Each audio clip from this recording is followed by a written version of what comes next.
Everyone, our third teacher is Rabbi Amelia Wolf. Rabbi Amelia is the Rabbi of Eitz Chaim, a conservative synagogue in Arlington, Virginia. She's in Portland, Oregon, and a graduate of the Jewish Theological Seminary, where she received rabbinic ordination and masters in Jewish studies with a concentration in Talmud and rabbinic literature. She served as a rabbinic intern at a congregation in Riverdale, New York, rabbinic fellow and sole clergy at a congregation in Oneonta, New York, and co-founded Minyan Atara, the Crown Heights Egalitarian Synagogue. In her free time, Rabbi Amelia is often found reading fantasy novels, discussing fantasy novels with her wife Elise, or in the woods, or all three at once. So, hand it off to Rabbi Amelia. Wow, I forgot about that bio. I think Professor Schumann started us off with a disclaimer saying that as an anthropologist, you're not used to making big normative ethical claims.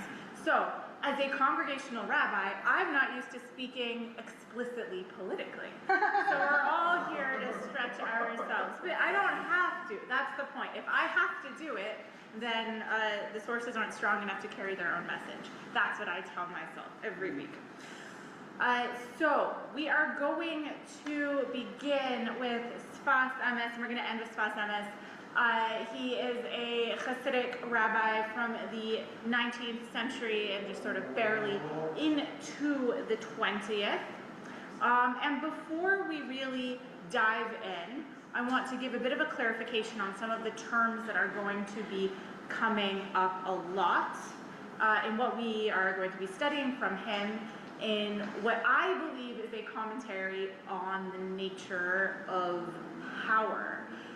So, we're going to be referring to two different hanhagot, which I am translating here and in the source sheet as governances. And I did study this with my father ahead of time. He studies Chassidus far more than me, so he really wanted me to make sure, and of course he was right. Actually, I forgot, he's up there, so I'm not just buttering him up. That when I say governance, I do not mean in the sense of there is just someone above saying the world is going to be working like this, except for those few times, and that is exactly what I mean, but I'll call those out specifically. Rather, governance in the sense of laws of the universe, that the world operates according to certain principles. And sometimes that is top down, sometimes it is so embedded that we don't even notice it. So what we have are two forms of them. One is hanhagat hateva, natural law, the governance of nature. And by teva here, I don't mean beautiful nature and trees and ocean. I actually mean just the way the world seems to work when you look around, or you read history, or you study just about anything, and all your logic, all of your, like everything you've ever been taught, matching up with your own perception, anything you should be able to trust in this world says, this seems to be how the world operates. That's hanhagat hateva. We also have a sort of hanhagat el-yonit, it says it in a few different ways, a higher governance. A higher governance is not subject to hanhagat hateva, it's not subject to natural law. This is actually the way God is setting things, setting affairs to be in the world, both kicking off originally in creation, but also making sure that the world continues to function in any meaningful way. And when I talk about any form of governance, I want you to understand that this is both sort of in the background. This is a natural law, now the world operates according to it, but also it is the world that is constantly coming into being as we live in it. Okay, so before we get into the first Sefat Emet, we have here a couple different quotes from Nach. The first from Proverbs: a stone has weight, sand is heavy, but the anger of a fool outweighs them both. Okay, first of all, that's just great on its own. We don't need to dissect it yet. Second, this is a quote from Yechezkel, and this is talking about Pharaoh. Well, first it's talking about God. I should make that a very clear distinction, because Pharaoh does not. Pharaoh is the one where it says he boasted, he is speaking. So the land of Egypt shall fall into desolation and ruin, and they shall know I am God, because he, Pharaoh, boasted, the Nile is mine, I made it. The Sefat Emet here in this next source, he is talking about a midrash. I did not bring the midrash. It's just going to be too much. But you should know that the midrash, and so is the Sefat Emet, is going to be connecting these two statements. In other words, who is that heavy fool? What are those foolish, angry, heavy words? Those are Pharaoh's words. They are the words of the type of person who would look at something in the world, like the Nile, and say, that is mine. I, as good as made it. I am the reason it is here. Okay, so on the Midrash, on the weight of the rock, the anger of the fool, my grandfather and teacher of blessed memory said that after the redemption from Egypt, the 10 statements of creation became the 10 commandments through the 10 plagues. Okay, so what on earth does that mean? You can keep reading, I hear you flipping, but we're not going to talk, we're going to stay on this page for just a little bit longer. What does it mean that the 10 commandments are basically the 10 statements of creation through the mediation of the 10 plagues? First of all, they're all 10. That's very important because he's saying that is important. They're all 10. They all are going to go together. The 10 statements of creation are the 10 times God said something. Yeah, Vayor, exactly, right? The times that God spoke something into being. And yes, there are more. 10 is more than 7, and that's because God didn't actually say one per day. Ketov twice day. Pardon? Ketov twice day on Tuesday. Yes, although Ketov I do not believe is one of them, because that is God describing something as opposed to creating something, but yes. But he created 2 things on that day. Oh, I see, yes, great. Yes. So what we have here are the 10 utterances, these 10 statements of creation. This is the way that the world operates. This is, as it were, Hanhagat HaTeva. It's not exactly Hanhagat HaTeva because this is still God's power in action, but it is God's power masked in the way the world seems to operate when we observe creation. What the 10 commandments are, Aseret HaDibrot, really here also, I would say, standing in for the whole idea of Torah, is a new Hanhaga. It is a way of living that is not merely saying, we have to live in this world the way the world seems to be when we first look at it. It is saying, we are going to subject ourselves to a higher governance, and we must, actually. We are not set free from Egypt to be free. We're set free from Egypt to be slaves of God. And those 10 plagues are what transforms them, because those 10 plagues is what takes nature and says it is going to act counter to what nature should be. It's as if it's making, it's tearing the veil away from the illusion that the world only operates according to natural law. So this is the distinction between ma'amar statements, that is as in the 10 statements of creation, and dibur, speech. Dibur is the language of sovereignty and governance, through which the internal koach, or power, and chiyut, vitality, but divine vitality, of all things is revealed and known. It is all from the 10 statements, so that nature cannot conceal God's power.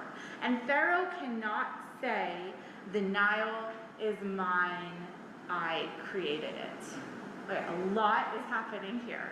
And if I had more time, I would go far more deeply into the distinction between Ma'amar and Dibur.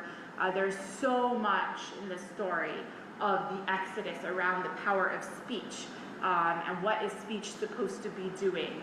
As the Haggadah says, actually, no, I didn't end up quoting that one, that we went into Egypt, anus al pia divor, we were forced into Egypt by a speech act, just as the world was created through speech acts. But not all speech here is equal. There is a statement, a sort of setting things into being, and then there is the dibur.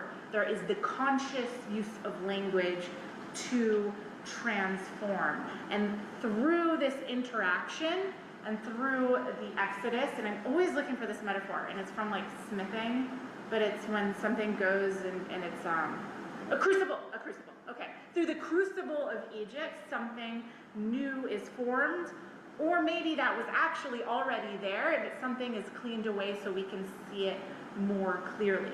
In other words, only a fool would witness the Exodus and think that they could have any power over nature. Pharaoh cannot, after the Nile turned to blood, look at the Nile and say the Nile is mine, let alone that he created it. So that is the meaning of the anger of fools outweighs, because creation is not heavy before God. So he's riffing on this language of heaviness. The 10 statements were merely, let there be light, and there was. But in the redemption from Egypt, how much guidance there needed to be. Because to clarify the vitality of God within nature is extremely heavy work. It is very light and easy for God to create. That was the simple part. The hard part is being in Egypt and saying, God's force is still here behind everything. God is still running things, and now it's our job to try and make something of that. That is much more difficult work, which is why God can just create the world in 7 days, but God brings to bear all of these plagues, and God brings Moshe, and it takes a long time, and then there's all of this back and forth with Pharaoh. Somehow that is much, much harder than creating the world itself. For agency and power was given to the Sitra Achra, as it is written, I have made heavy his heart. And the guidance is through true faith, to know that the powers of oppression and constriction is actually also only from God. As it is written, I have made heavy his heart. And this, nope, okay, good, it is double-sided. And no, it's not. Looks like I have missed something. Do you guys have, no. Pardon? Is missing some translation, but is the Hebrew all there? No. Pardon? That's a great question. Is it this on a... Yes, it is. This part? Yes. Which is 250, if you turn the whole page. Yes. The next. Yeah, I outsourced the stapling, let it be known. It's true, yes. Okay. It's over here. Here, Page 5. Fine. Oh, thank you. You're welcome. Okay, but I also need the Hebrew. Can I have them side to side? Oh, thank you. You can, I'm sure, can share. Wonderful, thank you. Appreciate that. Okay. Yes, great, thank you. Okay, so through this, my own note to myself, I don't even quite know how to translate this recognition, this transformation of the fact that this force, this oppression that we think is actually its own power coming from human beings, is actually a reflection of God's power. This constriction is nullified. Again, we're going to break it down a little bit because this is Chassidus. What the Sefat Emet is saying here, or at least how I understand him to be saying, is that when God makes heavy Pharaoh's heart, it is a sign that all of these powers and forces for oppression, they don't have their own power. We exist, right, in this natural world where it seems to be inevitable that things follow certain lines, that certain people dominate other people, and there is no way around it because that is the nature of power. But if we again sort of pull that veil aside, we can see that any real power in this world is God's power that is coming through different reflections, clothed in different ways, and it's all being distributed in different ways. And then again, it is our job to take that, to recognize it so that we're able to redistribute it. And that is why, that is the whole point of the Exodus here. According, this idea that then you will recount it in the ears of your child and your child's child. All of these times we are told throughout the Torah that we have to repeat this story over and over and over. As God says, how I displayed my signs, you will know that I am God. The whole point of all of that is so that we can then clarify God's power. We can clarify that divine life and power through Torah from within all the constrictions, which is really just another way of saying Egypt, and from behind all concealments. To put it in a slightly different way, we had to go into Egypt so that we could witness the way power should not be. So that then when we see that power overturned, we can understand that there is a different form that power can take. So I'm going to pause there for any questions or reactions to any of that. Is there, I think I understand the example through the example of the Nile, and like Pharaoh thinks that the Nile is God, and then when the Nile stops working in the way that it normally does, clearly there's a different power going on. Is there can you exclusively see that through the supernatural, or are there other ways you can see that transformation? Okay, excellent. There have to be other ways we can see that. But I'm going to actually put a pause on that because we're going to get to something that to the Sefat Emet is so inherent to the Exodus that it cannot be separated from it. We're going to get to that in a moment. So wave your hand. Well, no, because how will you know when to wave your hand if I'm not telling you this is what I'll remember. We'll come back to it. Yes. So there's a clarity here in terms of the need of the Israelites to go through this experience and take it on in through history. But what always eats at me, and I'm trying to understand, is the relationship between God and Pharaoh. What is going on with that? And one can infer that you're getting at the notion that making his heart heavier, hardening the heart as it's often. This is God's power in the oppression.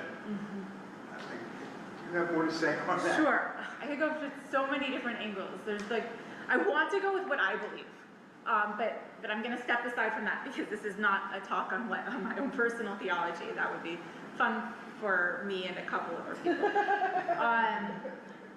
Here's what I believe that Sefat Emet is saying here. He is not interested in Pharaoh as a historical personage. He is interested here in Pharaoh as a representation of domination and power and ultimately foolishness, of the type of arrogance that could lead you to say the Nile is mine. And he lives in the same world we do, just at a slightly different century. And he's looking around. There's no way to have a coherent and liberatory theology that does not say that oppressive power is incredibly real and active in this world. So then you're left with two options. One is to say that oppressive power is counter to God and comes from elsewhere. That is dangerous. That leads to a realm that is not under God's dominion. And the other is to say it all actually comes from God, and it is the way it is meant to be. That is also dangerous, because then where is the liberation? But the Sitra Achra here is doing this idea of there's a whole dimension that is missing, it's like the dark side. I'm understanding it's kind of like, well, now we can't even say the dark side of the moon anymore. Now we actually know what it looks like. But it's that part of the moon. The moon is all lit up by God's light, right? I'm sorry, I'm mixing up my analogy and my analogies. The moon is lit up by the sun's light, which of course all comes from God anyways. The other side of the moon is still there, and we can't say it's not part of the universe, But what we can say is that something is blocking, there's some sort of shade there. That is how the Sitra Achra is kind of operating here. It's trying to say all power still does come from God. Everything is under God's dominion, but there are areas that God has sort of ceded, or perhaps more importantly, we have ceded. We're not accessing it the right way, and we're building up these blockages. So when God makes Pharaoh's heart heavy, it's not really about a person a long time ago who was a dictator, and then God said, in order to make my point, I'm going to make his heart heavy. I think what's going on here is the nature of power in the world has been sent out by God, and now it's moving in ways that are maybe actually the exact ways that nature would have it. Hanhagat HaTeva. It's just the way power operates in the world. And it's our job to say there is actually another way of living with power in this world. It might have only made that more confusing, but maybe more confusing and also more satisfying, because I would go for that. Okay. All right. That's what I do. Okay. Anything else before we move on to the next section of texts? Okay. So this is Tehillim, and it's puns, so hopefully we'll both enjoy these. Okay, from Psalm 100. Acknowledge that the Eternal is God, who made us, and to whom we belong. Okay? That's the creed. The Ketiv, God who made us, and we did not. Or maybe even we are not, depending on how you want to think about it and what your views on self-nullification are. Yes?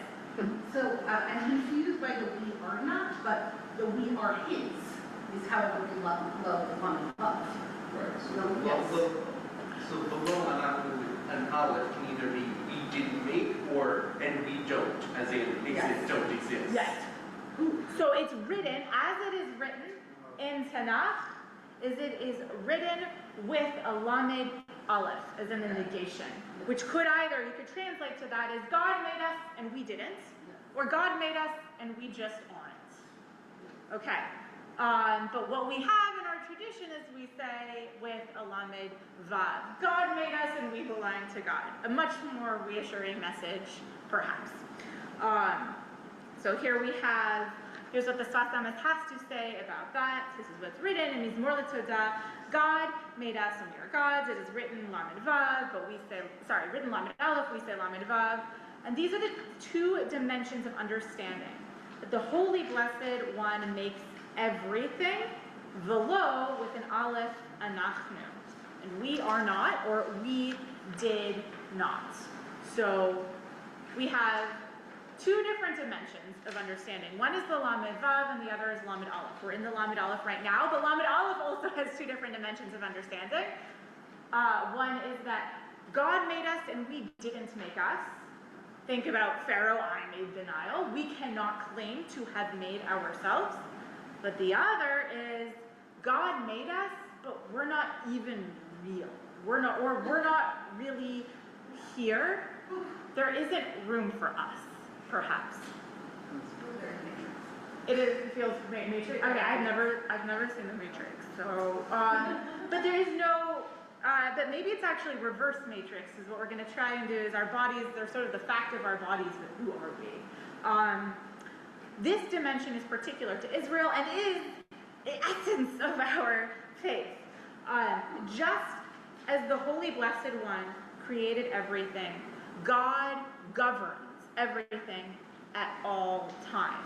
And again, there's where governing comes here, from that governance of nature, a higher governance. A govern both in the sense of God is a governor, and we're all here on this earth being governed, but also in the sense of God is still setting everything into motion. If God were to wink out of existence, so would we. We're all being created constantly. And the governance of God is higher than the governance of nature. Those who nullify nature for God's sake merit that higher governance. And that is why we can say, and we are gods with a vav, because that depends on human behavior or perhaps human perception. If one merits, they can read velo with a vav. Okay, so once we recognize that we are not actual creators either of ourselves or the world, we're part of the way there. Once we recognize that we are ourselves, perhaps even nothing, we're closer to there.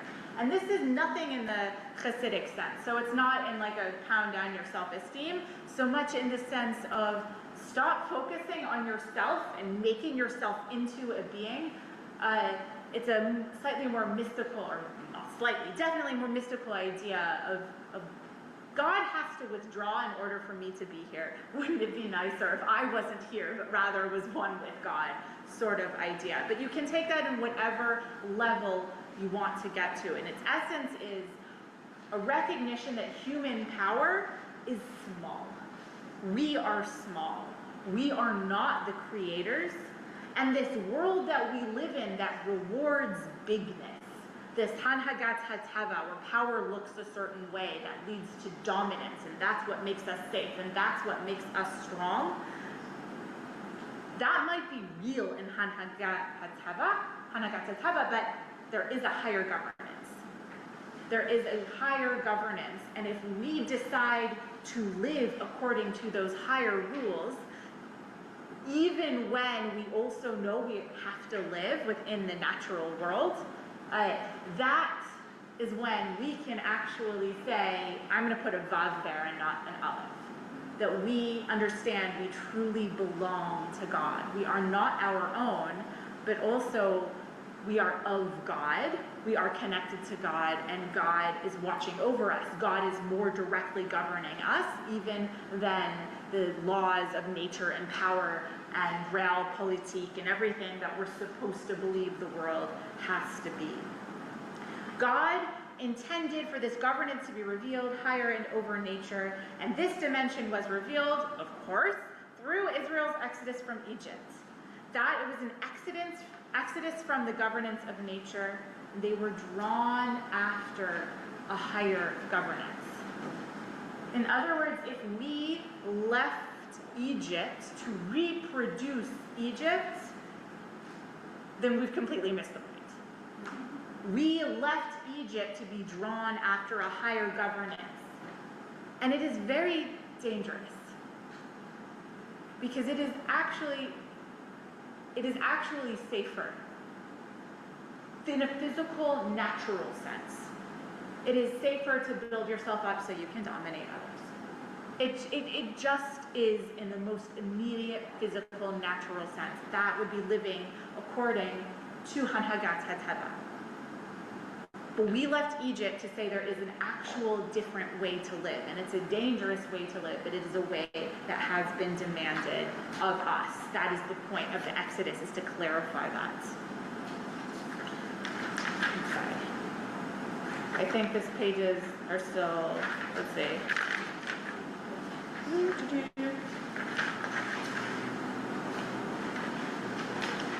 Okay. Let's see, where do I want to take us now? I don't know, because this is all let's see. Up there? Yes, thank you. What is sovereignty? What's the, wow, imagine how that actually flows from the last thing I said. Thank you. Okay. Again from Tehillim. Oh, no, I should pause. Does anyone have anything, any questions, comments, disagreements, please, from the last, yes?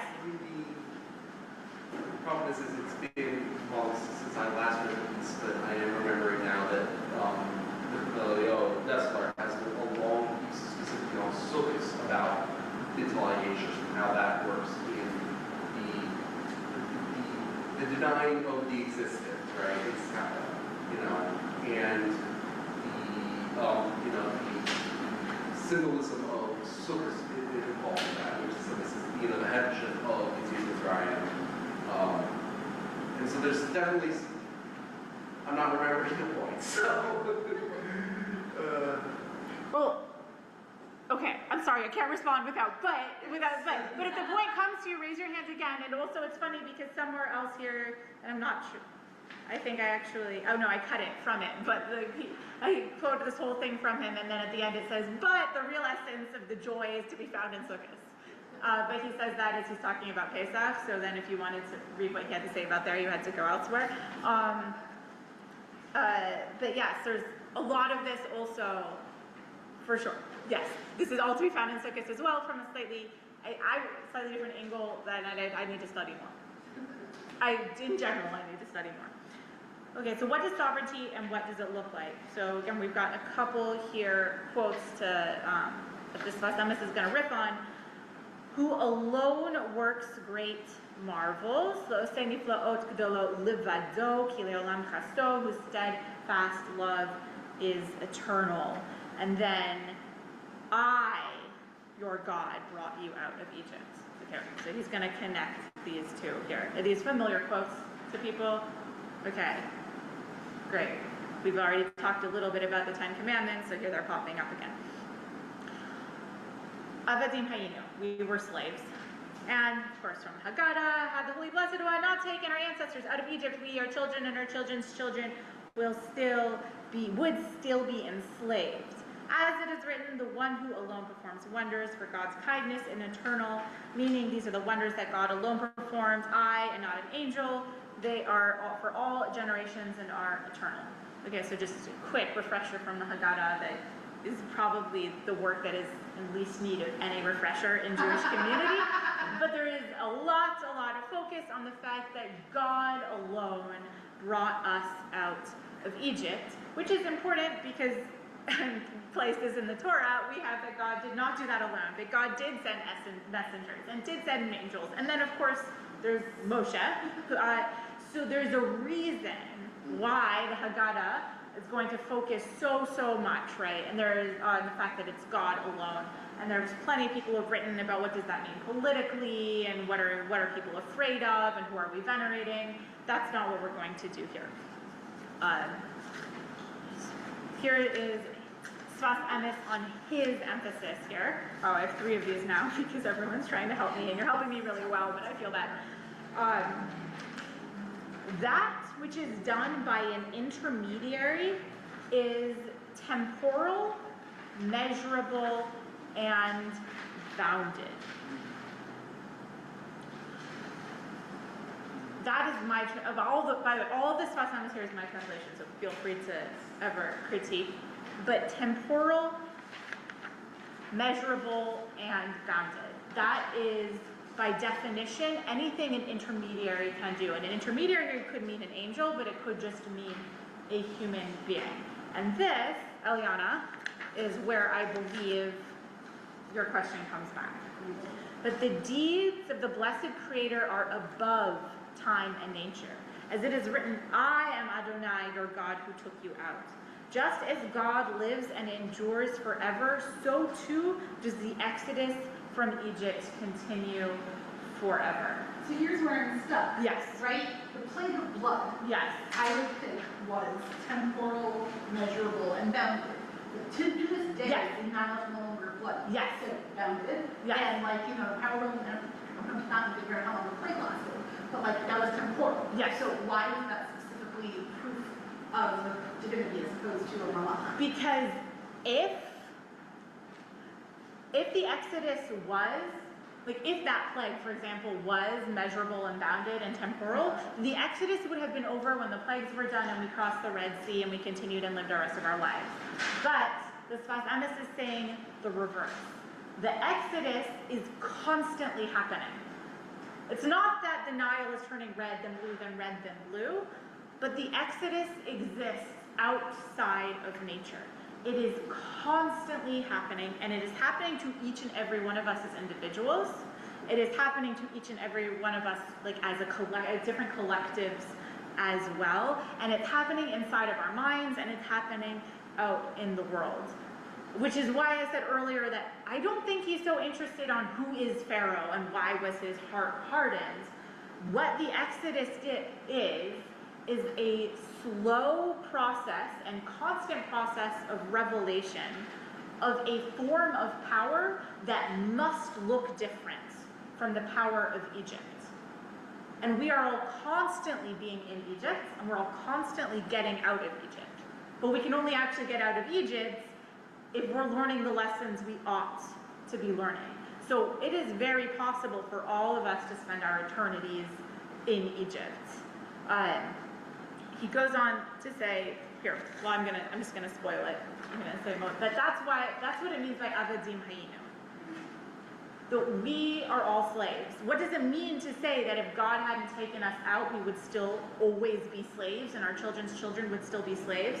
He is writing long after Egypt as a series of dynasties is gone. It doesn't make sense to say as a historical fact, whoever was slaves in Egypt so many thousands of years ago, their descendants would still be slaves in Egypt. He is saying that without the Exodus is a constant miracle that is taking place outside of time and nature.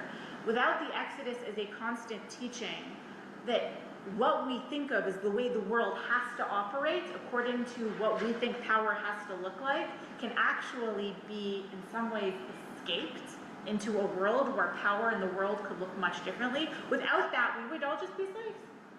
That's it.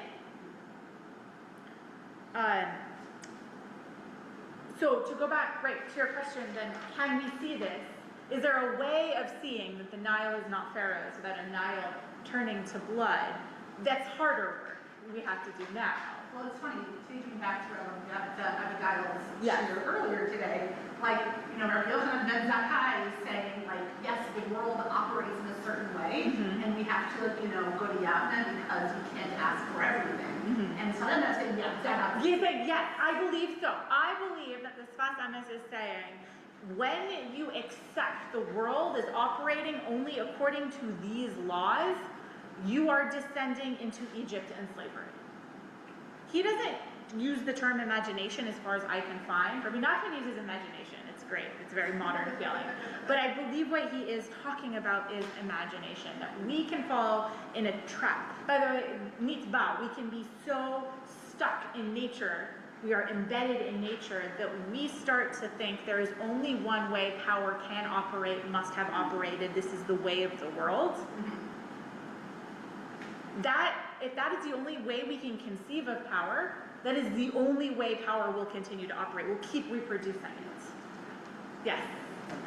Is there something, like, unsettling? I don't know about the ways in which, traditional normative time-bound mitzvot become right aside, again, thinking about to women, is that it's precisely that it's like, they're literally structurally bound to the natural worlds.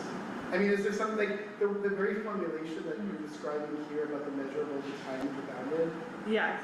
Is like literally sounds. Oh, I see what you're saying. Right? So like, I have to say that what I am translating as time and bounded is not the language of time-bound mitzvot. I would say that when you Shazman Grama would be perhaps when the Talmud talks about, when we continue to talk about time-bound mitzvot, I wouldn't use the word bound. I would say time-triggered mitzvot. So the category of mitzvot that we often translate as time-bound, and so not being necessarily incumbent upon women, except for all the ones that are, I would translate that as a category of time-triggered mitzvot. It's as in mitzvot that come to effect because a certain time has happened, as opposed to mitzvot that only exist within a certain realm of time. But that is interesting. My instinct is to say there isn't a lot of overlap here, but whenever I think that, usually I'm proven wrong very quickly. Okay. So. Yeah, that's helpful. Thank you. Yes. So I was connecting the dots also with Yahweh as well. If that was a concession in any degree to power as it exists, rather than the lesson of coming out of Egypt and power as it could be, does that call into question some of the halacha that came out of that we're not fully living up to that way of living to a higher power, right?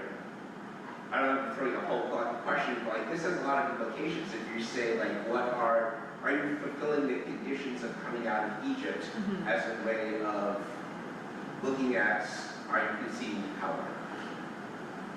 I don't think he is saying don't live in this world and just like, there's something tricky going on here. Earlier when he said this is one of the essence of emunah, it is because we are living in a world that is operating according to certain rules, and it is a huge act of faith to then try and live in a world following different rules. That's like the greatest Israeli insult, to call someone a friar. Like, we're supposed to perhaps be friaring. We're supposed to actually be living in a way that power could maybe take advantage of because we're operating according to higher rules.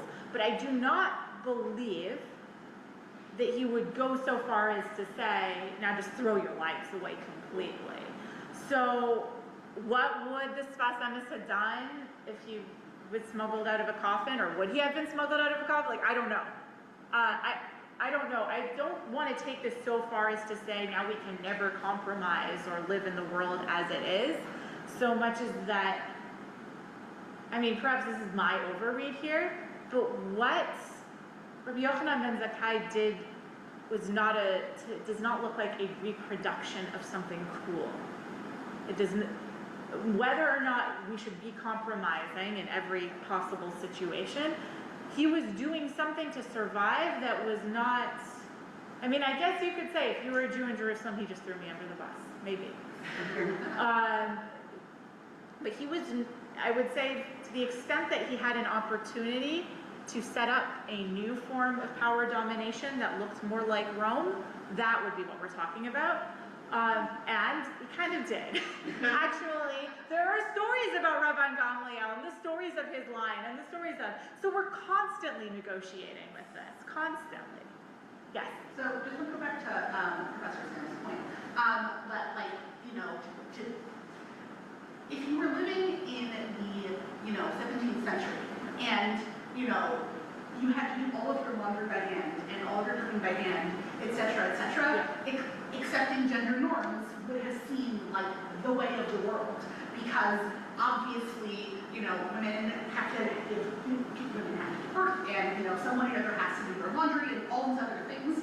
If you couldn't imagine that there would be technology that would change how we do reproduction, there wasn't technology that would change how we do laundry, and there wasn't technology that meant you had to have a full-time domestic in your household. Like, that is imagining something beyond nature that changes how you imagine governance and rule could be. It was probably impossible to sit in the 17th century imagining that. But once it becomes more possible, then it's a lot easier to say, oh, the structure behind that God that was happening was because of the nature that they were experiencing, as opposed to the two. They couldn't imagine beyond that, and we can. Does that make sense? I think that makes sense. I think I spend time wondering, actually, what is it in the way that I live my life that in a few hundred years will be like, she thought she was an ethical person and she did that? That's another way that we're constantly, the Exodus is constantly happening, is that we're just always learning more. Our world is being open to us over and over and over, and we're forced to adapt. And Chassidus, by the way, it's funny because this isn't how we think of Chassidim today, to the extent any of us thinks of Chassidim today, and my apologies for the actual Chassidim in the room. It's like, Chassidus, if it's not antinomian, then it's not Chassidus. I don't mean to say throw away halacha. That's not what they were doing, but what all of these Hasidic rabbis were teaching is throw away your assumptions of all of these norms of what things have to look like, because there are things that need to be revealed. And if you don't live your life also according to the new things that have been revealed, then you're trapped in a world that's been frozen. It doesn't exist anymore. You've put yourself in that sort of box, which of course is Egypt. A story that I like of a teacher who was stopped by a Chabad Chassid. I know you're saying it's different, but whatever. A Chabad Chassid in New York who's this teacher of mine, he was visibly from, so he wasn't asked, are you Jewish? He was asked, have you studied any Chassidus lately? And he said, Not really, but I've been studying a lot of Gemara. And the response was, you see those skyscrapers? Those didn't exist a few hundred years ago. And I think that we have to seriously take that into account, that whether or not you like any new school of thought or learning or whatever that is, the world is continuously shifting, and if we don't take it into account, then we're back in Mitzrayim again. Wait, so is Chassid's argument that like, sorry, What? Chabad's argument? No, I don't play that Notre Scotsman game. In fact, I think there are arguments to be made that there's Chassidism that's alive in Chabad that has become calcified in many other schools of thought. So, yeah. Right, but is the argument that like the legitimacy of Chassidism is that it is new? No, just that what are you doing if you're trying to live in New York and pretending there aren't skyscrapers? It's not, like, there are new thoughts, there's new learning, you can't just study Gemara. Yes, yeah. Okay, all right, but that, I don't want to, here, okay, we're gonna continue, because I've got a few more minutes, onto the last page, which may or may not be the last page, but, okay, all right, I'm okay, all right, okay, so, do you have a page that says, so what now, leeks and onions? Okay, so above that is a quote from Devarim, and I did not, again, we didn't have time to go into it, but I want you, this is a quote that, you know, at least strikes me in the heart as yikes. Out of love for your ancestors, God chose their heirs after them, directly leading you out of Egypt with great might to drive from your path nations greater and more populous than you, to take you into their land and assign it to you as a heritage, as is still the case. Okay, we don't need to unpack them because we're all spending our lives unpacking that constantly. Sefat Emet quotes that earlier, but only the part about God taking us out of Egypt with great might, and then puts it, juxtaposes it against everything else we've been discussing about how there are two different powers, there are two different forces and laws and governances, the nature and the higher one, and how God chooses the higher one. Not God chooses the higher one, God is the higher one. God provides and shows the higher one. There, as many of us know, I should never say we all know, there are no shortage of psukim to ever choose from if you want a pasuk talking about God taking us out of Egypt. The fact that he chose this one, which seems to be all about Tanhagat HaTeva. What does leaving Egypt mean? It means that we can take our newfound strength and go and drive other people out, be pharaohs of ourselves, and saying, that is not where the strength comes from. In fact, I believe is his commentary, not on Zionism and Israel and Palestinians, that's not what he's thinking about, but on, again, the idea, the very trap of thinking that force and power have to look like a certain way. And instead, if only we could just scratch under the surface, not only we could, we can, if only we would just scratch under the surface a bit more, we would learn that there's a different form that power can take. So what now? Leeks and onions versus arm and arms. And that's another little pun of mine. But from, actually I'm going to switch the order here. I believe we are at risk at falling into two different traps in response to all this, and we fall into them all the time. So one is from Devarim, and you say to yourself, my own power and the might of my own hands, my own arm, have won this wealth for me. This is Devarim's warning that as soon as we're settled in the land and we're free people, the Exodus is going to be but a memory, and we're going to get confused to think where power comes from. We don't even need to talk about that because this is halachic left, not halachic right. So I don't need to talk preach to the choir about the issues there. But the other trap I think we do have to address within groups from a more leftist angle, which is the famous one we remember, the fish we used to eat for free in Egypt. Man, it was easier when we did not have power. And we lived in Egypt, and yes, we were slaves, but things were free. And we didn't have responsibilities, and we didn't have responsibilities to other people. We were just surviving within our own communities, and things were hard, but we didn't have to deal with everything we have to deal now. That is actually the trap I think we fall into on the left, is a sort of glorifying the idea of powerlessness. Rather than saying power can actually look really different, and it ought to, and it must look different, we say we just shouldn't have it. That power is dirty, and it corrupts. And power is dirty, and it does corrupt. And that's why, right, from the very beginning of when I started talking, it's saying how heavy the work is, how heavy it is to take us out of Egypt, much heavier than creating the world, to clarify and to do something new and different with power. I see your hand, but I also want to know what time. Do I have like 2 minutes, 5 minutes, 1 minute, 0, 5 minutes? Okay, yes. Okay, my challenge or my question is, Yes. like, where are the goyim that we have been Morish in this conversation of power, powerlessness, and like, you know, longing for powerlessness is very helpful because it does not mean that the goyim have to have a voice.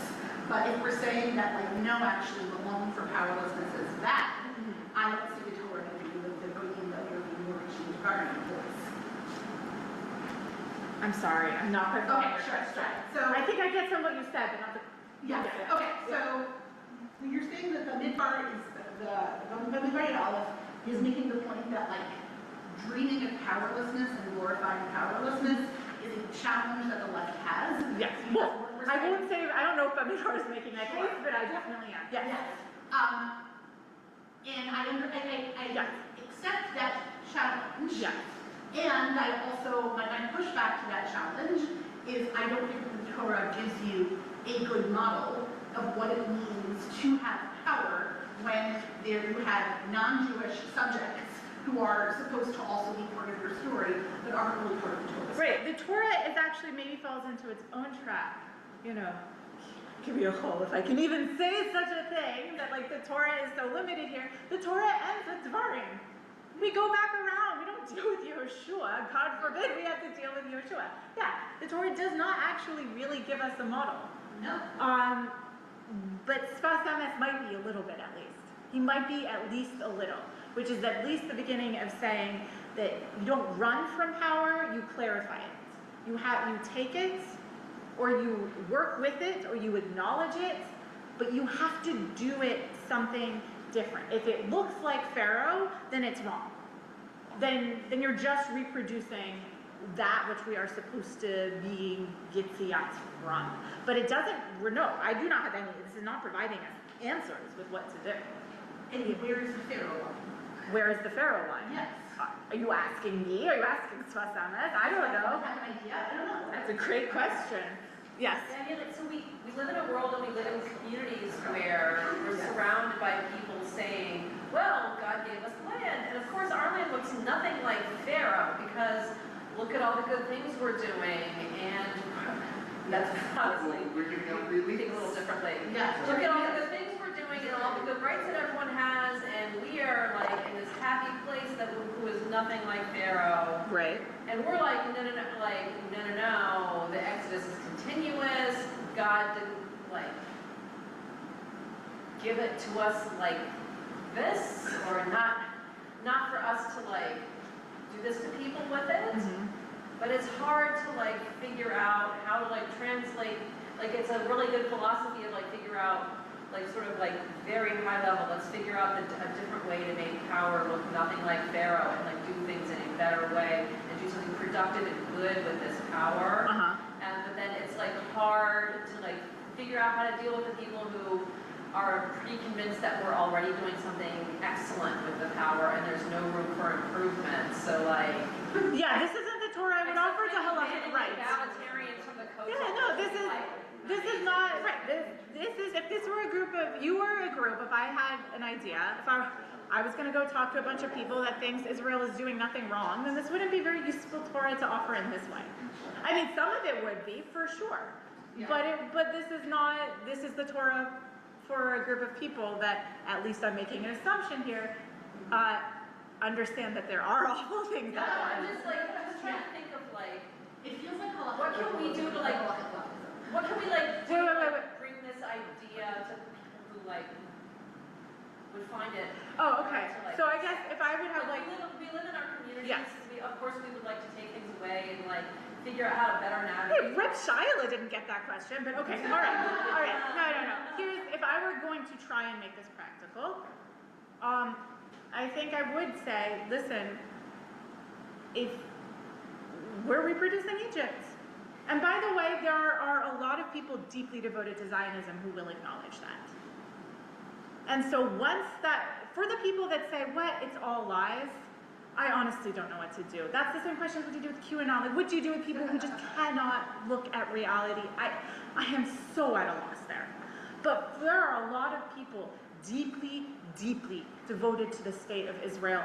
And I don't mean in like the Peter Beinart, it could look different. I mean these states, B'nai Yisrael. And they still say, oh my God, this is starting to look like Pharaoh. And that, I believe, is where we say, because how many times have all of us heard, like, oh, what can you do? It is what it is. What is it, that disgusting quote about Mowing the lawn? that's another disgusting quote. But no, what they force us, the saddest thing they do is they force us to kill their children. Okay, I don't even want to hear it. Okay, I'm done hearing it. No. But that is, I think, if you're going to take anywhere practical, it is to say, that is Hanhagat Teva. That listen, if all you want to do is reproduce Egypt and say, I am so sad about it, but that is the world that we live in. That is realpolitik. What else could we do? We'd all die. That is when you say, we were not taken out of Egypt to just exist. We were taken out with a mission, and at least according to Sefat Emet here, the mission is to say that power does not need to look like that, and if we do that, we're just still slaves. Like, that's it. That won't change everyone, that won't convince everybody, but if you want any practical nafkamina from this, that's the direction I would go with it. And I will say out of experience that is something that has made people who might have otherwise not felt comfortable in this room think. So, if I may comment, the dynamic that seems to be coming out of the Sefat Emet is why Exodus is always particularly because we're continually pulled back to Egypt. And so I've also read ahead, so the Exodus has to be continuous. Mm-hmm. This last quote, sorry, I can't trust the word last anymore because it's all which is not on the screen, which is the second part of what's on the screen, is that to elevate nature. Oh, yes. Yeah, I didn't have time to get there, yeah. Who governs the world of nature. Somehow, the Exodus is aspiring to pull us towards that higher level of governance that you're taking. And it seems to say that will also happen in time with nature through the story of basic, through what? Through... Yeah, I'm actually not sure. But on Pesach, there's like a special extra energy that it can happen now in time and nature as well as outside of time and nature. But, okay, no, I know time, but just to connect with the two of you are saying, because I can't go over this really fast. I think if we're talking with Jews for whom their like religious practice is very important, like in religious communities, and we say that how can we, don't say it this way, I don't have time to refine this. How can we claim to have emunah in God's power if we can't even have emunah that something good, that we could survive not being cruel? That is the liberation here. And it is risky. It is risky to try and live according when other people aren't necessarily going to, right? You don't have to convince them that they won't kill us if we put our weapons down. What you have to do is convince them that it's still not okay to shoot their kids. And that might be a bit of that is the liberation that is happening. And if we're not enacting it within time and nature, as well as it always happening constantly, then once again, we're still avadim. Okay, I wish I'd ended on a happier note slightly.